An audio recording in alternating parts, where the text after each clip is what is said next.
Sejak mula langkah menggalas bebanan. Assalamualaikum warahmatullahi ta'ala wabarakatuh. Alhamdulillah wa bihi nasta'in ala umuri dunya waddin. Wassalatu wassalamu ala rasulil amin wa ala alihi wa ashabihi ajma'in wa man sara ala manhajihi ila yaumiddin, amma ba'da. Apa khabar semua kepada rakan-rakan, sahabat sehandai, teman-teman dan sidang penonton sekalian. Hari ini kita memasuki hari yang ke-22 tempoh Perintah Kawalan Pergerakan daripada 18 Mac hari itu. Mudah-mudahan kita menantikan berita sama ada dilanjutkan ataupun tidak tempoh PKP ini pada 10 April. Mudah-mudahan tidak dilanjutkan.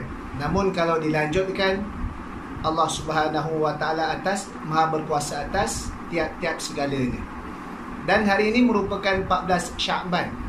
Malam ni masuknya dikira sebagai malam nisfu Sya'ban. Kerana dalam Islam kiraan takwim adalah dengan memasuki maghrib, memasuki hari ataupun tarikh yang baru. Jadi bersempena dengan malam ini, malam nisfu Sya'ban. Nisfu ni maksudnya pertengahan bulan Sya'ban. Maka marilah kita menghidupkan malam nisfu Sya'ban.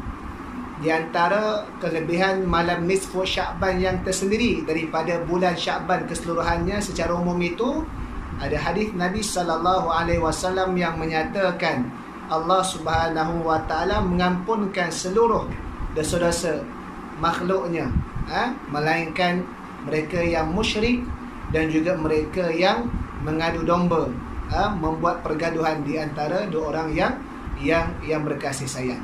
Dan ada juga hadis yang lain, tak diampunkan bagi mereka yang berzina. Jadi ambil kesempatan pada malam ni, kita berdoa kepada Allah Subhanahu wa taala, mudah-mudahan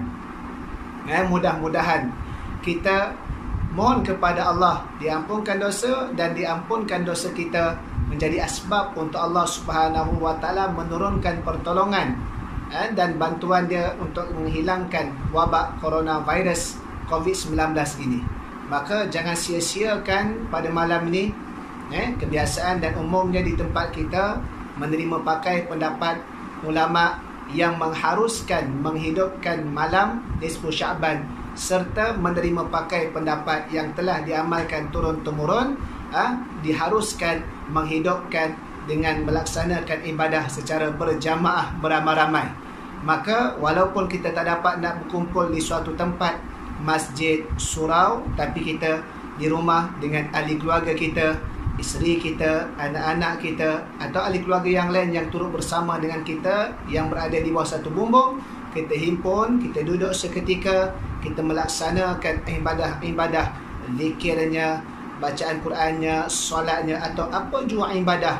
Mungkin juga bacaan Yasin 3 kali sebagaimana umum tempat ada yang melaksanakan, ataupun dengan apa jua mekanisme yang bersifat mentaati Allah Subhanahu wa taala, majlis ilmu pun boleh, berzikir dan seumpamanya.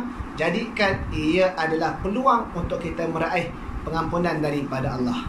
Dan yang kedua, kelebihan malam nisfu Sya'ban ini disebutkan oleh Al-Imam Asy-Syafi'i rahimahullahu ta'ala, 5 malam yang dimakbulkan doa oleh Allah Subhanahu wa ta'ala: malam raya Aidul Fitri, malam raya Aidul Adha, malam hari pertama bulan Rejab, 10 malam pada awal Zulhijjah, dan juga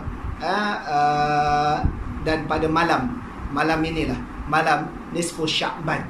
Dan ia bukan hanya Imam Syafi'i kata, tetapi ada juga sahabat yang menyatakan waktu tersebut yang dimakbulkan doa, di antaranya Ibnu Umar.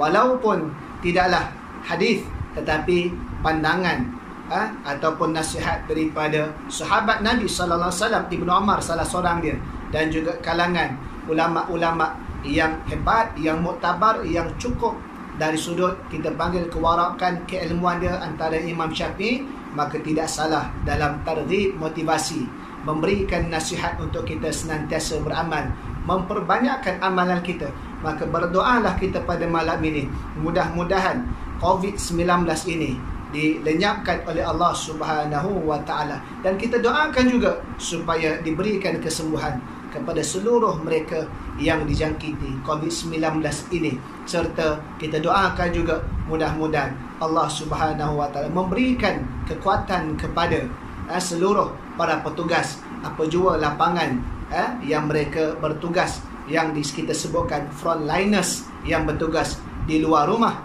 supaya dapat menjayakan perancangan dalam kita nak memutuskan rantaian COVID-19 ini, serta seterusnya menangani sehinggalah COVID-19 ini dihilangkan oleh Allah Subhanahu wa taala. Maka selamat menyambut malam nisfu Sya'ban, sambut dengan menghidupkan malam ini dengan ibadah, dengan doa dan memohon keampunan kepada Allah Subhanahu wa taala. Ambil peluang ini. Ambil peluang. Doa kita dimakbulkan oleh Allah, dan mudah-mudahan di saat kita dalam keadaan susah diuji oleh Allah, kita berdoa dengan penuh rasa kehinaan, kerdilnya diri kita, dan kita merintih, merayu-rayu meminta keagungan kekuasaan Allah Subhanahu wa taala, menjadikan malam ini adalah malam pengampunan yang Allah Ta'ala berikan kepada umat Islam. Mudah-mudahan dalam tempoh ini kita tidak meninggalkan fadilat-fadilat yang besar. Ambil peluang, apatah lagi dalam keadaan yang kita begitu susah ini, dalam keadaan kita berhadapan dengan kesempitan serta ujian yang cukup hebat, yang mana ujian ini bukan sekadar Malaysia, tapi kita boleh lihat bagaimana negara-negara besar sekalipun kelang kabut dalam nak menangani COVID-19 ini, kerana ia adalah satu yang kita berhadapan tanpa mampu kita melihat dengan mata kasar kita, tanpa mampu kita menyentuh dengan zahir anggota dan panca indera kita. Sebab itu Allah Subhanahu wa taala Maha berkuasa, dan kepadanya lah kita memohon. Kita ada Allah. Jangan lupa usaha kita teruskan, pergiatkan dalam masa yang sama. Pergantungan kita kepada Allah kita perkukuhkan dan perhebatkan. Assalamualaikum warahmatullahi taala wabarakatuh, dan jangan lupa untuk subscribe channel YouTube Zuhaili Saiman.